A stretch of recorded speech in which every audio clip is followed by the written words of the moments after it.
How's it going, ladies and gents? Reverend Say here, and it is a beautiful day outside, and what better time to sit indoors and play video games with the windows open.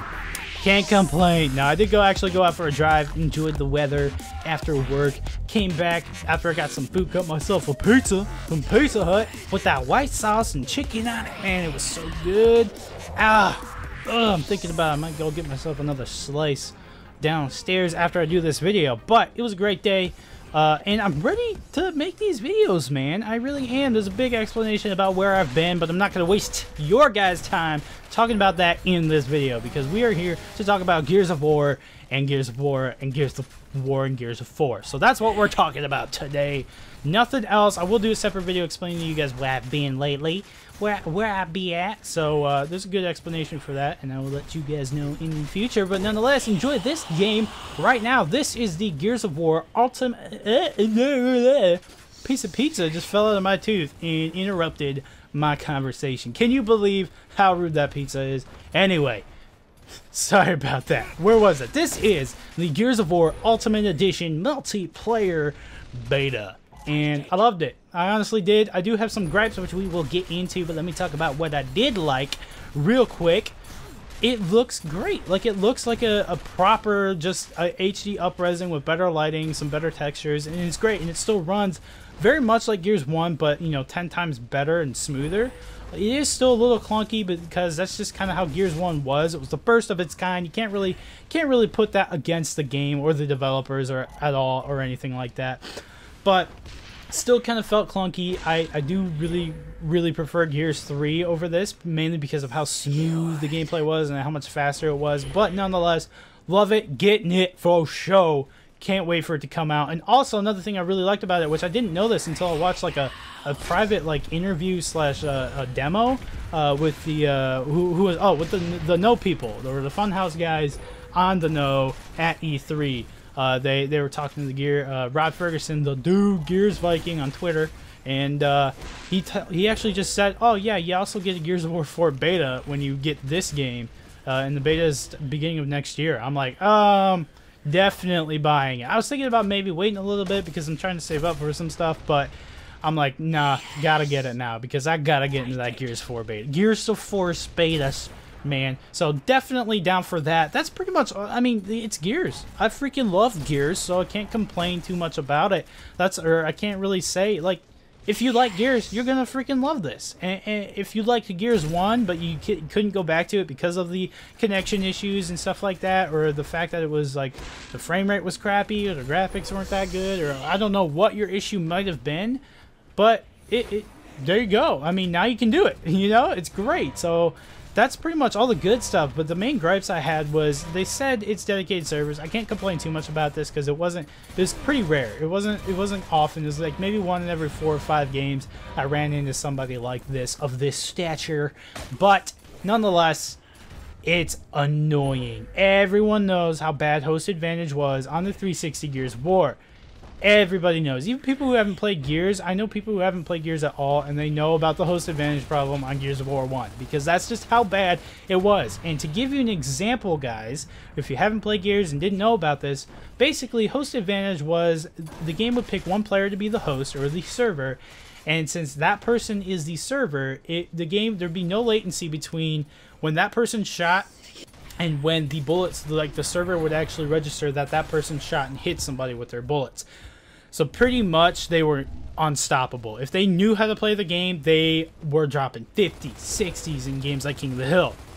And it was unreal. They one-shot you from across the room because every single bullet would hit perfect no matter what.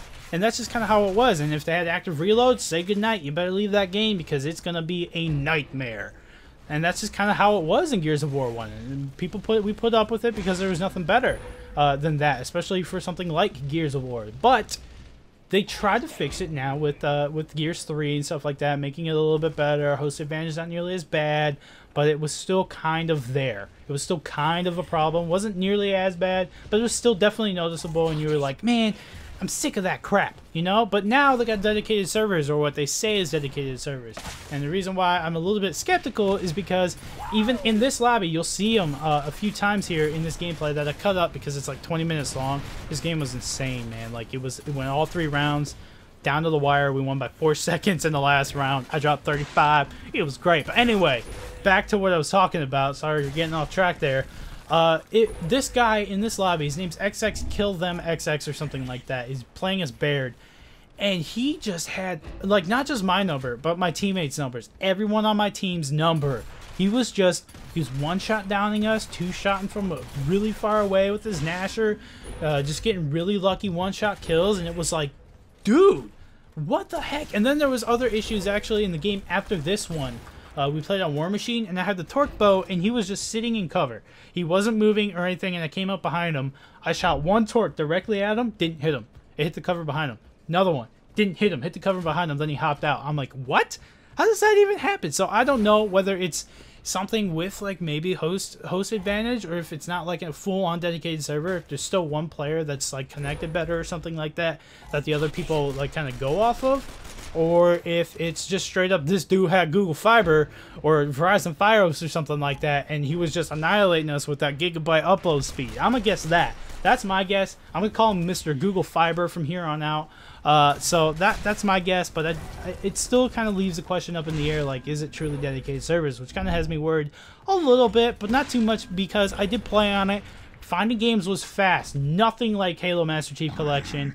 Only problem there was is once you did find a game, if someone left that lobby, it would take a while to find 1 player or 2 players to fill those spots whoever left. It would take, the problem wasn't finding players initially, it was replacing players that you already had in the lobby. That was the main problem that it seemed like the servers had with the Gears Ultimate Edition beta. But it wasn't too bad. It wasn't anything even close to being comparable to the Master Chief Collection. Master Chief Collection is still actually slower than this game is when it comes to finding players, and I can't complain about that. Like, it's great. So, but that's pretty much it, guys. That's all I really wanted to talk about. I did kind of want to talk a little bit about Gears of War 4, but this is getting a little bit long. I don't want to go over 10 minutes with this video, and if I did that, it'd be pushing 15. So let me know what you guys think in the comments down below. Are you going to be getting the Gears of War Ultimate Edition game when it comes out with the Gears of War 4 beta,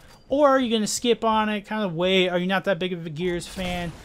Let me know in the comments down below. I'd love to hear what you got. If you have any questions, if you didn't get to play the beta, feel free to leave them down below or tweet them at me on Twitter. That's at Reverend Saint, popping up on the screen multiple times throughout the video, so I'm sure you guys got that. It's also in the description down below. Feel free to tweet at me. I'll answer any questions you guys got, you know, within reason, as long as they're not, like, you know, trolls. And even so, I might answer them just for kicks.